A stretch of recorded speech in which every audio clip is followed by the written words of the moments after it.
नमस्कार. संग्राम पाटील शर्यतप्रेमी कुस्तीप्रेमीमध्ये आपलं सहर्ष स्वागत आहे.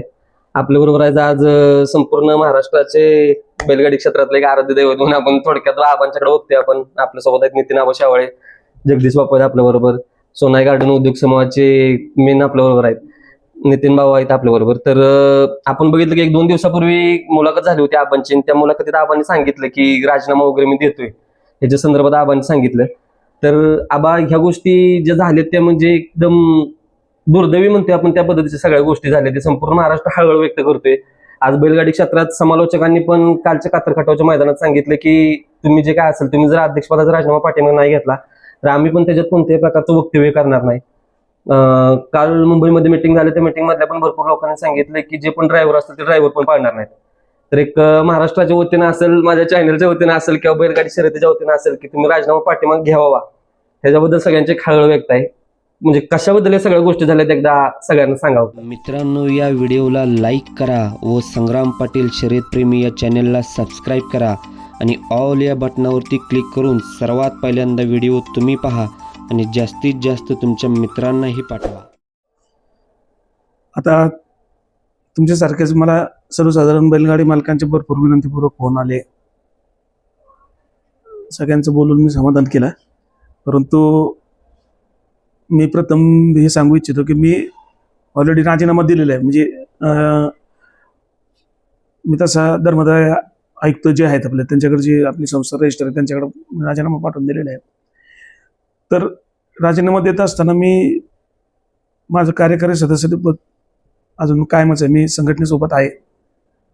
माझं म्हणणं असं आहे की आम्ही जे 10-12 वर्ष काम केलं संघटनेमार्फत, त्याच्यानंतर शर्यत चालू झाल्यानंतर सुद्धा आम्ही 2-4 वर्ष काम केलं आहे. काम करून संघटनेमार्फत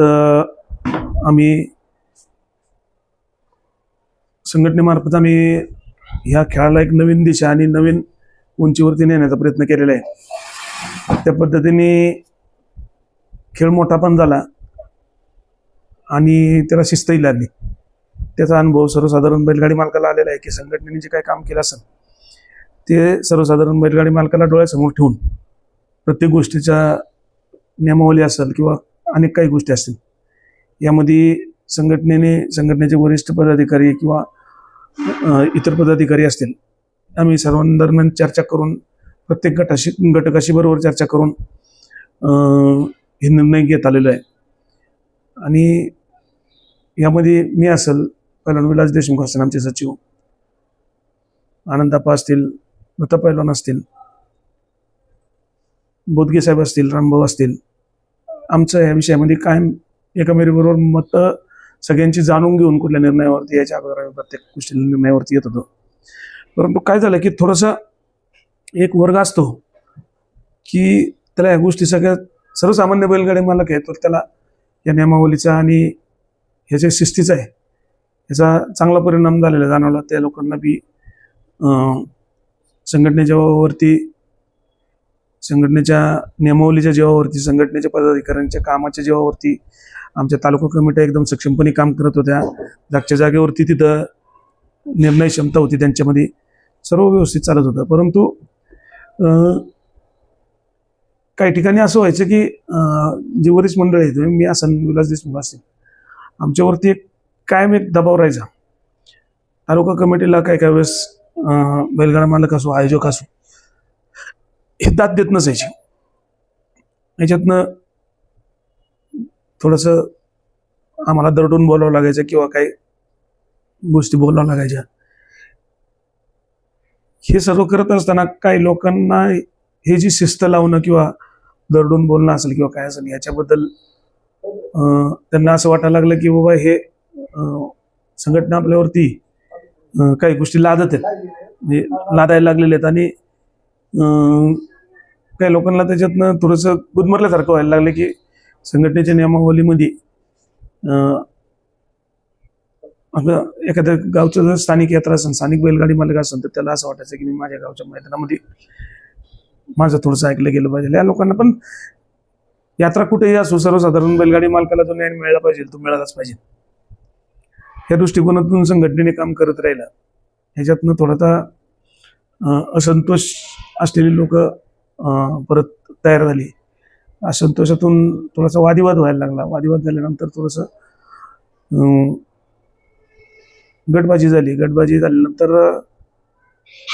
लोक एकामेकाचे पाय ओढायला लागले. म्हणजे अक्षरशः संघटनेमध्ये सुद्धा पदाधिकारी सुद्धा एकामेकाचे पाय ओढायला लागले आणि जे नको व्हायला पाहिजे ते झालं. तर ह्याच्यातनं ह्या गोष्टीचा मला वैयक्तिक प्रत्येकाची समजूत काढायला इतका त्रास होत होता की समजूत काढावं तर किती काढावं. हप्त्यातनं कुणाचा तरी वाद व्हायचा, प्रत्येकाची समजूत काढायची, प्रत्येकाला समजून सांगायचं. हा ते मिटून पण जात होतं. परंतु थोडंसं माझं बी वैयक्तिक आयुष्य आहे, माझे वैयक्तिक व्यवसाय असतात, मला त्याच्यातनं कधी वेळ मिळतो नाही मिळतो. आणि एक आपल्या जागी एक नवीन बी टीम तयार झाली पाहिजे, सक्षम नेतृत्व तयार झालं पाहिजे, ह्या दृष्टीने मी थोडासा बाजूला होतोय.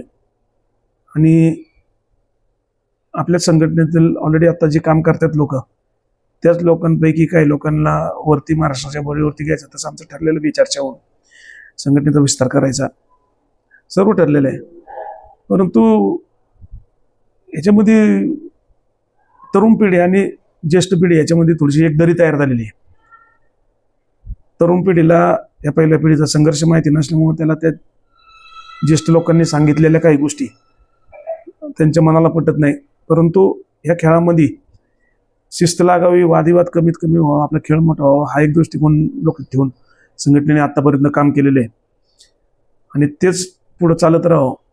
या दृष्टिकोनातून समजा आमचे काही जुने विचार असतील तर ते थोडेसे मागे राहून नवीन विचाराने नवीन लोक पुढे येऊन नवीन पद्धतीने अजून हा खेळ मोठा करावा, या दृष्टिकोनातून आम्ही थांबलेलो आहे. थोडक्यात सांगायचं तर मी सुद्धा आता हे 4-6 वर्ष तर ही शिस्त लावायची ह्याच्यात आम्ही कार्यरत होतोच. त्याच्या अगोदर 8-10 वर्ष गेले असते. त्याच्यामध्ये सुद्धा असं थोडंसं थकल्यासारखं होतं मला. म्हणजे अक्षरशः मी अलीकडच्या काळामध्ये बैलगाडीच्या शर्यतीवरती सुद्धा यायचं माझं प्रमाण कमी झालेलं आहे आणि आम्हाला पण असं मोकळेपणाने शर्यतीत जावं असं वाटतं. परंतु या जबाबदारीमुळं आणि या कलकलीमुळं आम्ही अक्षरशः बैलगाडी शर्यतीत सुद्धा जायचं कमी झालेलं आहे. तर हा कुठंतरी आम्हाला जर मोकळा श्वास मिळाला पाहिजे म्हणून मी या पदातनं मुक्त व्हायचं ठरवलेलं आहे. जरी मुक्त होत असेल ना तरी याच्यात जे काम करणारे लोक आहेत आता पुढं भविष्यात जे आपण नेमणुका करणार आहे, या नेमणुकीमधून जे लोक काम करत असतील यांच्यावरती आमच्या वरिष्ठ मंडळीचा 100% अंकुश राहणार आहे. त्याच्यामुळं बैलगाडा क्षेत्रातल्या लोकांनी असा विचार करू नये किंवा मी जर नसेल तर तिथं आमचं कसं होणार. 100% सक्षम लोकांना आपण तिथं संधी देणार आहे काम करायची आणि ते लोकांनी बी मिळालेली संधीचं सोनं करून बैलगाडी क्षेत्रातल्या सर्वसाधारण मालकाला, बैलगाडी क्षेत्रातल्या प्रत्येक घटकाला न्याय द्यायचा प्रयत्न केला पाहिजे. आणि त्या बाबतीत प्रत्येक संघटनेच्या पदाधिकाऱ्यांनी एक स्वतःच्या मनाशी एक गाठ घालून घेतली पाहिजे की आपण स्वतःही अन्याय करायचा नाही आणि कुणावरती होऊ न द्यायचं नाही, ह्या हिशोबाने त्यांनी काम केलं पाहिजे. पण आबा तसं जर आपण बघितलं तर सर्वसामान्य बैलगाडी गाडा मालक असतील, ड्रायव्हर असतील, समालोचक असतील, सगळ्यांचं मत हे आहे की आजपर्यंत या गोष्टी सगळ्या तुम्ही चालवत आला. गोष्टीला एक जे वळण नव्हतं ते एक वळण तुम्ही लावून दिलं. ज्या बैलगाडी क्षेत्राबद्दल सुरुवातीच्या काळापासून आजपर्यंत तुम्ही झटला, कित्येक गोष्टी आज सर्वोच्च न्यायालयापर्यंत गेल्या, काही भरपूर गोष्टी घडल्या. पण त्या गोष्टीला एवढं चांगलं सामोरं जाऊन तुम्ही तोंड दिलं, त्या गोष्टी चालू केल्या, सातत्यानं प्रयत्न चालू ठेवलं. पण आज या ठिकाणी महाराष्ट्राच्या वतीनं सगळ्यांची एक विनंती आहे की तुम्ही राजीनामा पाठीमागे घेतला पाहिजे. कारण तुम्ही जे म्हणताय त्याप्रमाणे बरोबर आहे की नवीन तयार झाली पाहिजे, ती युवा पिढी तयार झाली पाहिजे. पण तुमची विचारसरणी आहे ती पण आबा युवा पिढीप्रमाणेच आहे. म्हणजे आता जे आपण बघतोय की बैलगाडीचे पण बदल झालेत, ते संघटनेने एकदम जबरदस्त बदल पण केलेत, जे कोणत्या बैलगाडी मालकावरती अन्याय वगैरे होत नव्हते, काय होत नव्हते. तर त्याच्या दृष्टिकोनातून तुम्ही एक थोडासा एक निर्णय बदलावा ही सगळ्यांची इच्छा आहे. हो, आता त्या संदर्भात आता मला अख्ख्या महाराष्ट्रातनं म्हणजे उत्तर महाराष्ट्रातनं असेल किंवा आमचे पुणे जिल्ह्यामध्ये उत्तर भागामध्ये जो 4 बैलाचा खेळ घाटातला खेळला जातो त्या भागातनं बैलगाडी मालक आणि संघटनेचे पदाधिकारी वगैरे सर्वांची विनंती होत आहे. तर माझी थोडीशी निवृत्ती समजाई सर्वांनी. राजीनामा म्हणजे मी काय त्याच्यातनं बाजूला नाही झालो, पण तेवढ्या प्रकारतीने मला सुद्धा वेळ देता येत नाही म्हणून आपण कुणाला तरी संधी द्यावं आणि आम्ही आहेच आहे, म्हणजे आम्ही जी ज्येष्ठ मंडळी आहे त्या सर्व गोष्टींवरती अंकुश ठेवायला आहेच आहे. बऱ्याचशा समालोचक मंडळी नसतील किंवा मैदानाचे आयोजक असतील या लोकांनी आता काल मला कळालं की जाहीर केलं की आम्ही काम करणार नाही किंवा आम्ही थांबू. तर माझी एक विनंती राहील सर्वांना की मी ह्या संघटनेचं आम्ही जन्म घातलेला आहे संघटनेला आणि संघटनेला असं वाऱ्यावर कधीच सोडणार नाही. तर सर्वांनी त्या बाबतीत निश्चिंत राहावं. तुम्हाला आजपर्यंत जे न्याय मिळत गेलेला आहे तो कायम मिळत राहील. कदाचित माझ्याकडं मी स्वतः नसेल तिथं, पण मी काही लोक नेणार आहेत त्यामध्ये त्या लोकांकडनं तुम्हाला न्याय मिळत राहणार आहे आणि आपण कुणावरती तरी विश्वास ठेवून पुढं गेलंच पाहिजे. आज जगामध्ये अशा बऱ्याचशा गोष्टी आहेत की एक माणूस जातो दुसरा माणूस येतो, कुठलीही गोष्ट थांबत नाही. आणि मी तर वैयक्तिक माझं असं मत आहे की वैयक्तिक माझ्यामुळं तर कोणी थांबलं नाही पाहिजे, असं मी माझ्या अशी विचारसरणी आहे की वैयक्तिक माझ्यामुळं थांबलं नाही पाहिजे. हा खेळ असाच अनंतकालापर्यंत सुरळीत आणि फार मोठा होऊन चालत राहिला पाहिजे. आबा आज ह्याच्यात काय झाले की म्हणजे तुम्ही ज्याप्रमाणे म्हणताय संपूर्ण महाराष्ट्राला जर तुमची गोष्ट कोणती जर पडत असेल तर तुमचा जो संयम आहे तो संयम ह्या बैलगाडी क्षेत्रात असणं महत्वाचं आहे. म्हणजे आपले बैलगाडी क्षेत्रातील आता नवीन अध्यक्षपद तुम्ही नेमशीला, जे आपण कुठल्या गोष्टी होतील उपाध्यक्ष होतील, पण आज जो तुमचा संयम आहे त्या संयमामुळे ही क्षेत्र टिकून राहिले. आता तुमच्या माहितीसाठी सांगतो, हा संयम सुद्धा माझ्या जबाबदारीने झालेला आहे. मी सुद्धा एकेकाळी बाकीच्या इतर तरुण मुलांसारखं माझ्या तरुणपणी मी थोडासा हे असेल गरम डोक्याचा असेल किंवा काय असेल, परंतु जशी जशी माझ्यावरती जबाबदारी पडली, ह्या बैलगाडी क्षेत्राची माझ्यावरती जबाबदारी पडल्यानंतर माझ्या एक लक्षात आलं की आपण कुणाला असं दरडून सांगितल्यापेक्षा प्रेमाने सांगितलं किंवा पटवून सांगितलं तर ते लवकर अवगत होतं माणसाला. आणि तेच हे सर्व क्षेत्र किंवा एखादं संघटन चालवताना आहे ना, ह्या गोष्टीचं भान प्रत्येकाने ठेवून काम केलं पाहिजे. आणि त्या पद्धतीनेच मी पण काम करत राहिलो. माझा मी संयम ठेवून प्रत्येक माणसाची समजूत काढत राहिला असून किंवा त्याला कुठल्या गोष्टीचं महत्त्व सांगितलं असेल, कुठल्या गोष्टी समजून सांगत आलो असेल, तर त्या माणसाला प्रेमात आणि व्यवस्थित समजून सांगितल्यानंतर ते कळतात. आणि इथून पुढचे जे पदाधिकारी आमच्या संघटनेचे असतील ना, त्या लोकांनी सुद्धा हीच गोष्ट एक अवगत केली पाहिजे की बाबा कुणाला दरडून किंवा कुणावरती हुकुमशाही करून आपण ज्या गोष्टी करू शकत नाही त्या गोष्टी आपण प्रेमाने साध्य करू शकतो. त्याच्यामुळं प्रत्येकाने त्या पद्धतीनेच प्रेमाने, इमानदारीने आणि पूर्ण निष्ठेने काम करावं अशी माझी इच्छा आहे. आणि ह्याच्यातनं एक चांगले कार्यकर्ते घडावत. बैलगाडी क्षेत्राचं आज जे मोठं नाव झालेलं आहे याची कुठेही बदनामी झाली नाही पाहिजे. भांडणं तंड झाली तर बैलगाडी बदनाम होती, एवढंच लक्षात ठेवा. विवाद झाला की बैलगाडी संघटना किंवा बैलगाडी शर्यतच बदनाम होती. त्यामुळे संघटनेने बैलगाडी शर्यतीची अस्मिता टिकवायची असेल तर कमीत कमी वादविवाद आणि निष्पक्ष खेळ हा एकच, हे दोन धोरणं जर अवलंबली चांगल्या पद्धतीने समाजामध्ये तर बैलगाडा क्षेत्र अजून फार मोठं होईल, आंतरराष्ट्रीय लेवलला जाईल अशी अपेक्षा करतो. आबा जर आज आपण बघितलं तर म्हणजे आता तुमचा हा अखेरचा निर्णय असू नये अशी आमच्या सगळ्यांची तरी इच्छा आहे. पण भरपूर लोकांनी आणि काही आयोजकांनी पण असं सांगितलं की 30 तारखेनंतरचे जे मैदान होतील ते मैदान होणार नाहीत. समालोचकांनी सांगितलं आम्ही मैदानात येणार नाही.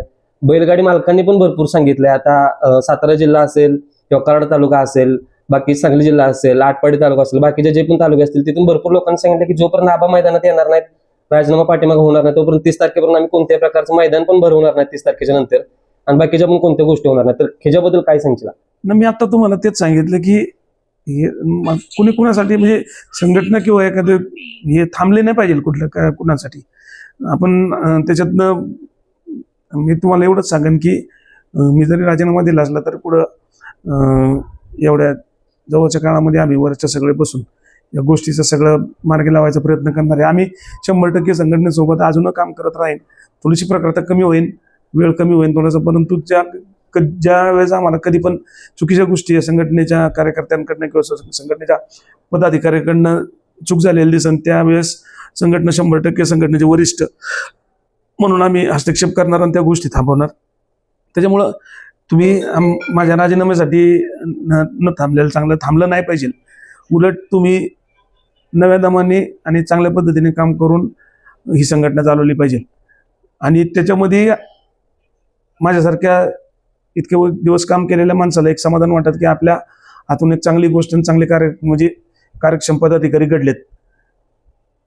कारण आपण नसताना पण ही संघटना लोक चांगली चालवतात याचं एक समाधान पण आम्हाला मिळलं पाहिजे की बाबा आपण हे क्षेत्र चांगल्या हातात सोपवलेलं आहे म्हणून. त्याच्यामुळे हे थांबलं नाही पाहिजे. जर थांबलं तर मग चांगलं आणि वाईट ह्याच्यातला फरक पण कळणार नाही आपल्याला. तर हे कुठलीही गोष्ट थांबू नका. ह्याच्यावरती 100% काहीतरी निर्णय होईल. आम्ही अजून बरीचशी मंडळी एकत्र बसलेलं नाहीये. सगळे बसून एकत्र याच्यावरती निर्णय काय व्हायचे ते होईल. जबाबदारी कोणावरती द्यायचे, काय करायचं.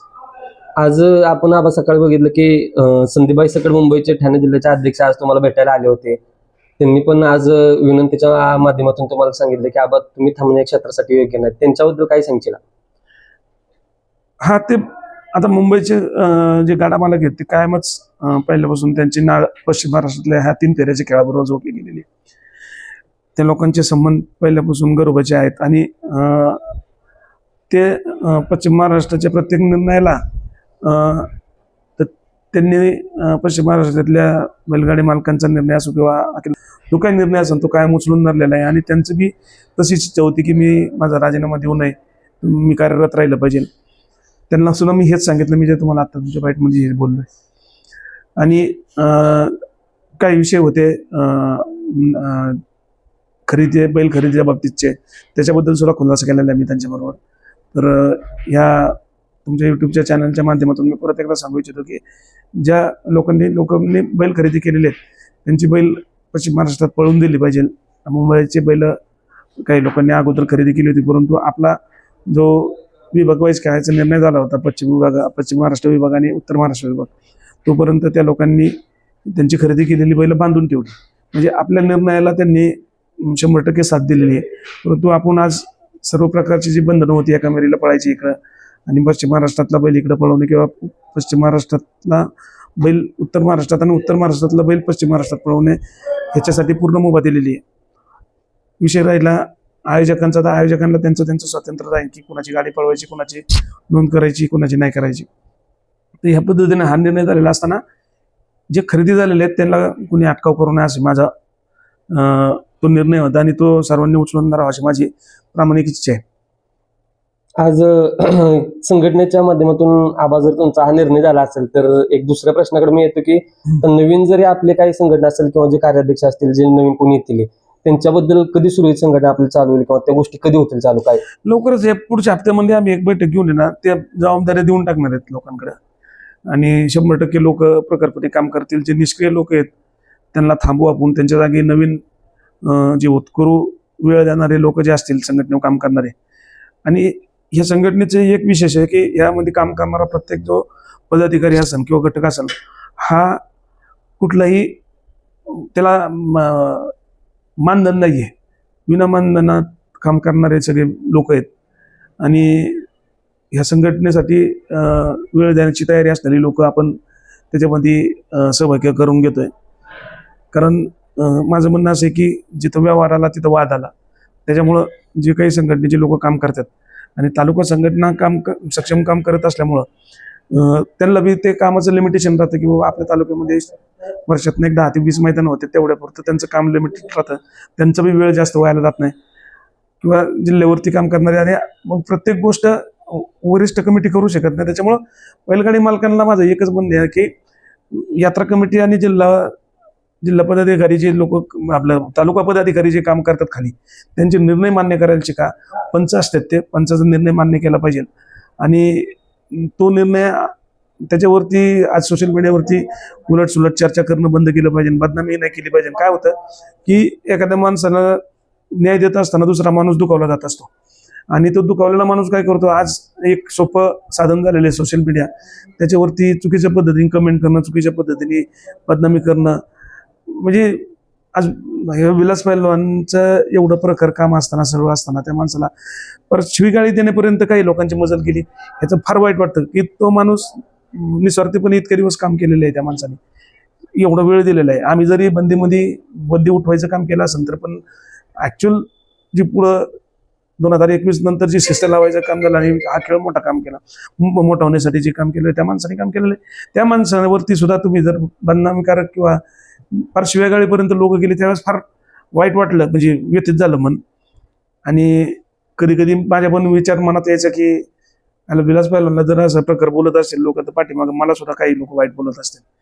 कारण बैलगाडी शर्यतीतल्या बैलगाडी मालकांचं एक मूळ ध्येय असतं बैलगाडी शर्यतीवरती आल्यानंतर दुसरं कुणाचं काही हो, माझी गाडी जिंकली पाहिजे. परत ठीक आहे, जिंकली पाहिजे, ही ईर्ष्या पाहिजे, परंतु चुकीच्या पद्धतीने किंवा चुकीच्या निर्णयावरती दांडगावा करून ह्या सर्व गोष्टी करून वाद घालून तुम्ही जिंकलं तरी तुम्हाला तुमच्या जिंकण्याला किंमत मिळत नाही, एवढं लक्षात ठेवा. आणि जे तुम्ही पदाधिकाऱ्यांनी दिलेल्या निर्णयाबद्दल मागून सोशल मीडियावरती वाईट वक्तव्य बोलताना हे पहिलं बंद झालं होतं. कारण तुमच्या बोलण्यामुळे एकच होतंय की जो माणूस तुमच्यासाठी वैयक्तिक वेळ देतोय, सर्व वेळ देऊन घरदारातलं काम सोडून तिथं तालुका कमिटीचा माणूस काम करत असतो आणि त्याला जर त्याच्याबद्दल जर शिव्या मिळत असतील, तो तिथं मानधनी घटक नसतो, त्याला एक फक्त न्यायप्रियता असते म्हणून तो न्याय देत असतो. आणि त्याला जर त्या कामाची जर अशी पावती मिळत असेल, सोशल मीडियावरती बदनामी, सोशल मीडियावरती शिव्या, आरोप चुकीच्या पद्धतीने, हे सर्वसाधारण बैलगाडी मालकांनी कमेंट करणं हे थांबवलंच पाहिजे. तर लोक या संघटनेत काम करताना तरच सर्वसाधारण बैलगाडी मालकाला मैदानावरती निर्णय मिळत राहतील किंवा न्याय मिळत राहील. तर बैलगाडी मालकांनीच हे स्वतः ह्या सगळ्या गोष्टी अवगत केल्या पाहिजे, दिलेले निर्णय मान्य केले पाहिजेत. तुमचा बैल काय एक मैदानाने म्हातारा होत नसतो, पुढच्या मैदानामध्ये तुम्ही चांगलं नियोजन करून तुम्ही जिंकू शकता. आता जर आपण आबा बघायला जर गेलो आपण तर त्याच्यात विलास पहलवान सारखी जी एक चांगली व्यक्ती आहेत, सचिव व्यक्ती आहेत की त्यांच्याकडून म्हणजे असं कोणत्याच बैलगाडी मालकांच्या वरती अन्याय झालेला नाही. किती मोठे बैलगाडी मालक असतील, जिथे गोष्टी योग्य असतील, जे निर्णय योग्य असतील तिथले निर्णय त्यांनी दिलेत. आणि हेच सगळं बैलगाडी मालकांचं मत आहे की आज तुम्ही ज्या दिवशी राजीनामा दिला त्याच दिवशी विलास पहलवानांनी पण रात्री राजीनामा दिला. पण त्यांच्यासारखे व्यक्ती या बैलगाडी क्षेत्रात पुन्हा होणे नाही.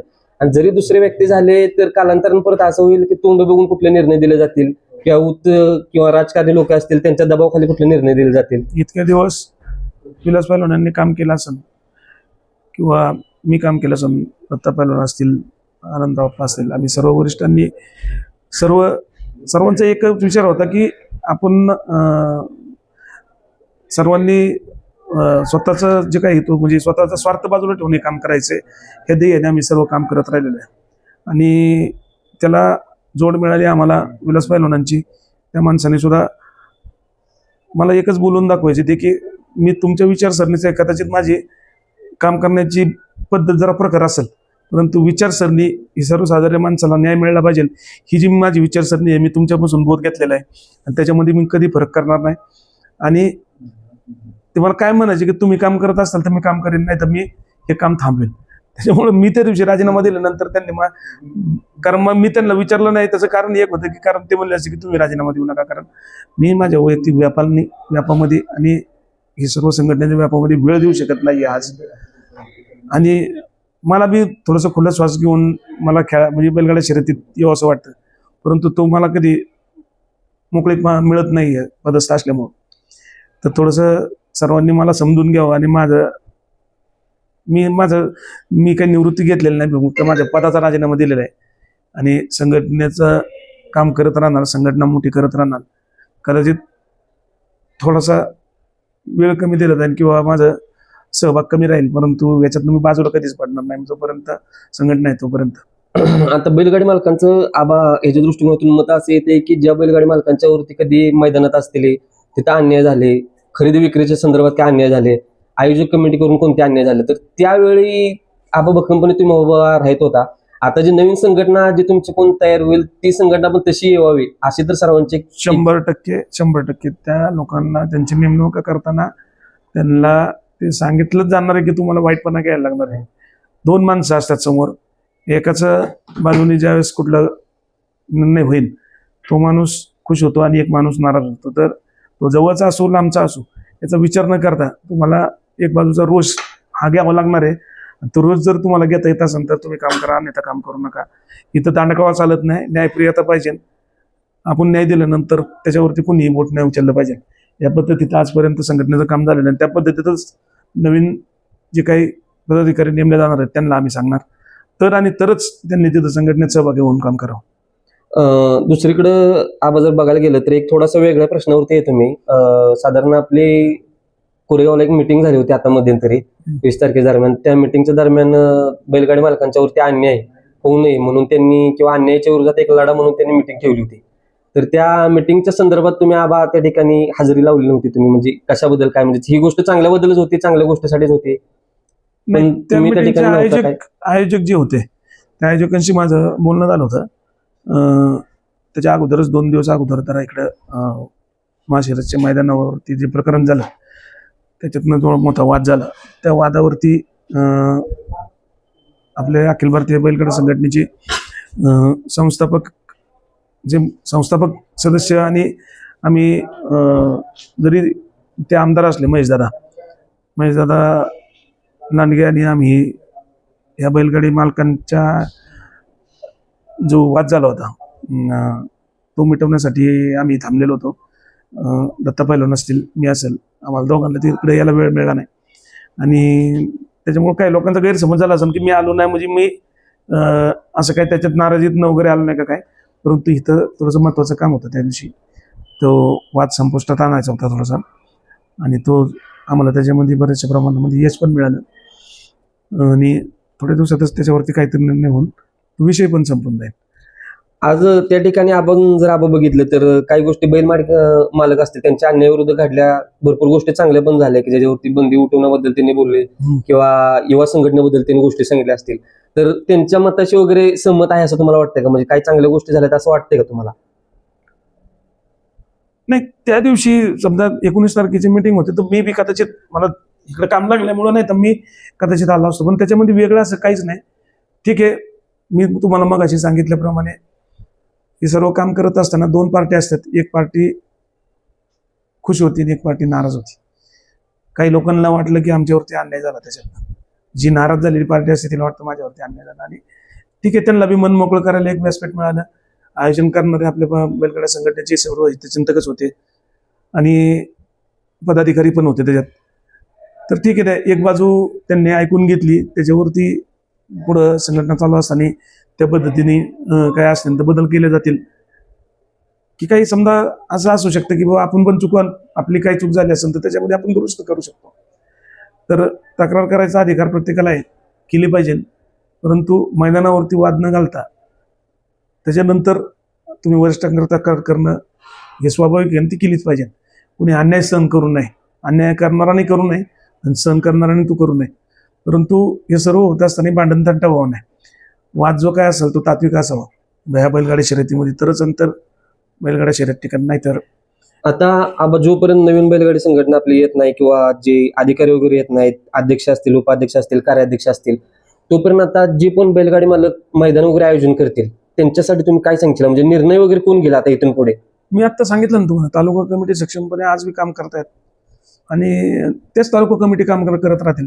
भविष्यात काही बदल होतील तालुका कमिटीमध्ये, काही लोक जे काम करत नसतील त्यांच्या जागी सक्षम कार्यकर्ते आपण तिथं परत नेमणुका करणार आहे आणि ते आम्ही सर्वच काय म्हणजे आमचे आणि आजपर्यंत नेमणुका पण झाल्या, ज्या काही नेमणुका झालेल्या आहेत त्या सर्व समक्ष सर्वांच्या मताने झालेल्या आहेत. कुठलाही एक या संघटनेतल्या माणसाच्या पदाधिकाऱ्याची नेमणूक कुणी वरिष्ठांनी स्वतःचा जवळचा, स्वतःचा मित्र, स्वतःचा पाहुणारावाडा म्हणून केलेला नाहीये. बैलगाड्या मालक जे आहेत, जे बैलगाडी मालक आहेत त्यांच्या म्हणण्यानेच, त्यांच्या सांगण्यावरूनच ह्या तालुका कमिटी असतील किंवा पदाधिकारी आहेत हे नेमले गेलेले आहेत. त्याच्यामुळे इथं असा कोण असा डायरेक्ट येऊन पदाधिकारी झालेला नाहीये.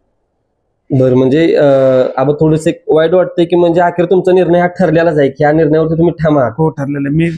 मी अध्यक्षपदावरनं थांबून एक कायमस्वरूपी कार्यकारी सदस्य आहे का तर आहेच आणि मी कायम काम करत राहणार संघटनेचं. परंतु एक अध्यक्ष म्हणून मी आज थांबलेलो आहे. मी राजीनामा पाठवून दिलेला आहे, तो मान्य आयुक्त ती मंजूर बी करतील. परंतु मी एक कार्यकारी सदस्य म्हणून कायम काम करत राहणार आणि हे सर्व त्या गोष्टींची सगळ्यांची गडी बसवणार 100%. मित्रांनो, आपल्या समोर आहेत सोनाई गार्डनचे सर्व अखिल भारतीय बैलगाडी संघटनेचे वरिष्ठ कार्याधिकारी म्हणून ज्यांची ओळख आहे रमेश आप्पा भाडे आपल्या बरोबर आहेत. आपा आज आबांची मुलाखत घेण्यासाठी ह्याच्यासाठी आलो की आज संपूर्ण महाराष्ट्रात एक हळहळ व्यक्त केली जाते की आबांनी आज राजीनामा दिलाय. त्या गोष्टीबद्दल संपूर्ण सगळ्या लोकांना वाईट वाटतंय. तुम्ही काय सांगशील म्हणजे आबा आज तुमचे एकदम खास जीवलग मित्र आहेत. संपूर्ण महाराष्ट्राच्या वतीने एक विनंती करण्याचा भरपूर प्रयत्न होतोय, पण आबांच्या बोलण्याच्या माध्यमातून आपल्याला हे समजतंय की आबांचा निर्णय हा ठाम ठरलेला आहे. तर तुम्ही काय मनोगत तुमचं काय व्यक्त करशील की आबांनी ह्या गोष्टीबद्दल थोडस निर्णय पाठीमागे घ्यावा, ही सगळ्यांची विनंती आहे. आता काय आबा म्हणजे आज यातले देव माणूस आहेत आणि आबांनी त्यात संघर्ष केलेला आहे पूर्ण आणि पूर्ण चालू करण्यासाठी आणि ह्याच्यासाठी सगळा प्रयत्न केलेला आहे.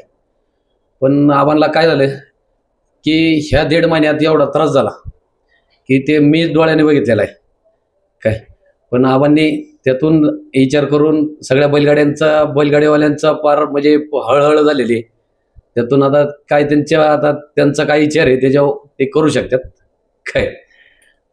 पण 1.5 महिन्यात मी म्हणजे बघितलं की बाबा ह्याच्यातून काय आबांनी केलं म्हणजे परिस्थितीतून आल्यात आणि त्यावेळेस म्हणजे काय कुणाचं हे नव्हतं.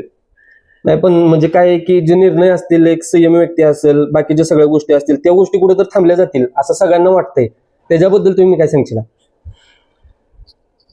आता कसं आहे आबा त्या पदावर आले पाहिजे हे बी मला वाटतंय काय. आता बघू आता काय आता आबांच्या बरोबर चर्चा करून. बरं चाल. अखिल बैलगाडी शर्यत संघटनेत कायम एक संपूर्ण गोष्टीत मदत आणि सगळ्या गोष्टीला एक कायम पुणे जिल्ह्यातून असेल किंवा बाकीच्या ठिकाणातून असेल बैलगाडी मालकांच्यासाठी कोणत्या बैलांची जर गरज लागली तर असे आपल्या सगळ्यांचे लाडके जगदीश बापू आपल्याबरोबर आहेत, पिस्टन बैलाचे मालक. बापू काय सांगशील तुम्ही? आज सकाळी मी तुम्हाला फोन केला की बापू आबांनी निर्णय जरा चुकीचा घेतलाय, त्याच्या संदर्भात आपण बोलूया म्हणून. तर तुम्ही काय सांगशील म्हणजे आबांनी निर्णय घेतलेला थोडासा सगळ्यांना चुकीचाच वाटतोय, त्याच्याबद्दल कुठं त्यांनी पाठीमागे घेतलं पाहिजे असं सगळ्यांना वाटतंय? आमचं आता सर्वात चालायचं आपण ते राजीनामा मागे घ्यायला लावायचं, कारण त्यांच्याशिवाय दुसरा संयमी माणूसच नाही संघटनेत. तरी म्हणजे बैलगाडी क्षेत्रात तसा संयमी माणूस नाही दुसरा. त्याच्यामुळं आम्ही चाललेलं आहे सगळ्यांनी की आम्हाला परत त्या अध्यक्षपदावर हे करायचं म्हणून. पण आज जर आपण बघायला गेलं तर तुमच्या पुणे जिल्ह्यातलं असेल वडकीचं एक मैदान असते दत्त जयंतीचं, एकदम जबरदस्त असते आणि एक त्या मैदानाची एक आनंदाची वार्ता अशी असते की आबांची दरवर्षी त्या मैदानाच्या वेळी एक नवीन खरेदी असते आणि त्या मैदानापासून खरी तर त्या वर्षाची सुरुवात होत्या. नवीन वर्षाची जी काही सुरुवात असेल ती जरी ती वर्षाच्या अखेरीस मैदान असले तरी, आणि आबांचे जे पण कुठले निर्णय असतील ते एकदम पूर्णपणे पारदर्शक असतात. त्या निर्णयामध्ये कोणत्याही प्रकारचे म्हणजे घटक किंवा कोणाचं राजकारण असेल किंवा सामान्य बैलगाडी मालकांच्या वरती जो अन्याय होते त्याच्यासाठी आबा कायम झटत असतात. आणि चॅनलच्या माध्यमातून असेल माझ्या किंवा महाराष्ट्राच्या माध्यमातून असेल ही वारंवार विनंती मी ह्याच्यासाठी करतोय की आबासारखं व्यक्तिमत्व ही पुन्हा बैलगाडी क्षेत्रात होणे नाही. तर आज तुमच्यासारखे एक मोठे पदाधिकारी असतील किंवा मोठी व्यक्ती असतील, आबा तुमचे एकदम जीवलग मित्र आहेत, त्याच्या दृष्टिकोनातून तुम्ही सगळ्यांनी आबांना विनंती करावी आणि थांबवावं अशी एक इच्छा आहे. ह्याच्याबद्दल बापू तुम्ही काय सांगशील? आणि आमचं आता पुणे जिल्ह्याचं सर्वांचं हे झालेलं आहे, बोलणं झालेलं आहे की आबांनाच परत त्या ठिकाणी बसवायचं आहे. कारण काय होतंय आबा आता मी बऱ्याच वेळा आबांसंग असतो ना की काय होतं, समजा आता माझी गाडी आप्पाची गाडी आहे, समजा आप्पाच्या गाडीला निकाल दिला की मी नाराज व्हायचा आबांच्यावर आणि मग माझा राग मी आबा काढायचा, आबाने असं केलं तसं केलं. पण हे कसं होतंय प्रत्येकाने आपली जी चुकी आहे ती मान्य केली पाहिजे. जे निकाल दिलाय तो संघटनेने जो कोणता निकाल दिला ते मान्य करून आपण शांत बसलं पाहिजे. काय ना ते सण होत नाही की मग आपला राग संघटनेवर काढायचं की संघटना अशी संघटना तशी. पण संघटना काही म्हणजे त्यांनी हे त्यांचं आयुष्य त्याच्यात घालवलेलं आहे. बापू आपण जर बघितलं तर आपले पिस्टन बद्दल भरपूर ज्यावेळी मी मुलाखत घ्यायला येतो त्यावेळी तुम्ही संघटनेबद्दल एक कायम सांगत असता की चर्चासत्राच्या ग्रुपवरती संघटना जर असेल तर संघटनेमुळे सगळं जे पण निर्णय असतील ते पारदर्शक होते. ते तर संघटना सगळ्यांना एक 2 मिनिटात सांगून द्या की संघटना एक क्षेत्रासाठी किती महत्वाची आहे सांगा सगळ्यांना. संघटना आताच 2-3 दिवसापूर्वी पेशेगावचं मैदान ते तसं 1 नंबर दुसऱ्या गाडी चालतात, पण तिथं ते सामना दिला. तिथं जर संघटना असती तर ते निकाल क्लिअरच भेटला असता. संघटना थांबल्यानंतर पहिल्याच मैदानात ते झालेलं आहे की जे निकाल होता ते देता आला नाही. तिथं संघटना असती तर निकाल 100% 1-2 नंबरमध्ये द्यायला लागला असता, ते सामना द्यायला लागला संघटना नसल्यामुळं. मित्रांनो आपण बघितलं आता की आपल्यासोबत ही आणि चर्चासत्र ग्रुपवर बी टाकलं होतं पण तिथं संघटनेत कोण बोललंच नाही, कारण म्हणजे संघटना नाहीच कोण संघटनेवर, त्याच्यामुळे बोलणार कोण. पण आता ह्या गोष्टी ह्याच्यामुळे घडते ते की जर ह्याच्यात जर बापू जर अशा संघटनेचे जर निर्णय आबासारखे वरिष्ठ अधिकारी जर जात असतील, जर संघटना ह्याच्यात कुठल्याही निर्णयात जर येत जर नसेल आणि जरी थांबले आबासारखे या ठिकाणी व्यक्ती जर थांबले, तर परत ती संघटना पुढे चालेल का? नाही ना चालू शकत. आता संघटनेत काय आहेत, आबा असतील, विलास पैलवान असतील, बोदगे साहेब असतील, टाकळकर साहेब असतील, किंवा आपले पैलवान असतील, हे उदयदादा असतील, हे म्हणजे संघटनेसाठी खरंच गरजेचे आहेत. कारण ते सर्व संयमी आहेत. पैलवान असतील हे, पण कोणतरी एक बोलणारं पाहिजे. एकाने शांत घेतं तर एकाने बोलणारं पाहिजे. जर सगळं शांत असतं तर मग हे चालणार नाही. पैलवान बोलतात ते मग काही चुकीचं बोलत नाही. पैलवानचं जे त्यांची भाषा तशी आहे, ते प्रेमाने बोलले तर रागात बोलले तर तसे माणसं पाहिजेतच संघटनेत. ही संघटना खरंच गरजेची आहे. आज तुम्हाला बापू काय वाटतंय की म्हणजे आता आबांचा हा अखेरीस निर्णय ठरलाय की ह्याच्यातून जे पण काय असेल ते फायनलच होईल की मी राजीनामा 100% देणार आहे, तर नवीन संघटना जर उदयास आली तर ह्या प्रकारचा निर्णय वगैरे होतील का? आज हा प्रश्न मी मुद्दामून तुम्हाला विचारतोय की नाही होऊ शकत. तुम्ही एक बैलगाडा मालक आहे, तुम्ही त्या गोष्टी सगळ्या निभवल्यात किंवा त्या गोष्टी तुमच्या निदर्शनात आल्यात, सगळ्या गोष्टी झाल्या, तुम्हाला काय वाटते त्याच्याबद्दल? नाही होऊ शकत. अशी संघटना होऊ शकत नाही परत. बरोबर, म्हणजे ह्या दृष्टिकोनातूनच मी वारंवार विचारतोय की तुमच्या संदर्भातून असतील किंवा आपणच्या संदर्भातून असतील की तुम्ही सगळ्यांनी एक आबांना विनंती करावी ना, आबांना थांबवण्यासाठी न थांबवू नये, कंटिन्यू त्यांनी करावं या क्षेत्रात, अशा सगळ्यांची विनंती आहे खरंच. नाही आम्ही सर्वजण ते करणार, आम्हाला परत ही संघटना आहे ती संघटना परत चालू करण्यासाठी आम्ही प्रयत्न करणार होते.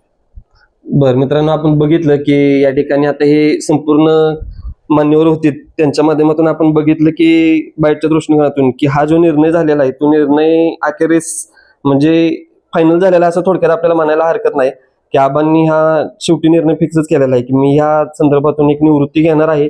जरी निवृत्ती घेत असेल तर एक सदस्य म्हणून मी तुमच्या पाठीमागे कायम तत्पर आहे. त्या गोष्टी कुठल्याही गोष्टीच्या प्रकारचे अन्याय होणार नाही, बैलगाडी मालकांच्यावर असेल, आयोजकांच्या वरती असेल, समालोचकांच्या वरती असेल किंवा इतर काही गोष्टी असतील त्या. तर आपण बघूयात आता, म्हणजे ज्याप्रमाणे सांगितलं त्याप्रमाणे माझी असेल किंवा संपूर्ण महाराष्ट्राची असेल एक इच्छा आहे की अजूनही आबांनी त्या गोष्टीचा निर्णय घ्यावा, निर्णय घेऊन कुठेतरी न थांबण्याचा विचार करून पुन्हा संघटनेचं काम हातात घ्यावं त्यांनी, अशी एक इच्छा मी व्यक्त करतो आणि या ठिकाणी थांबतो. धन्यवाद आबा.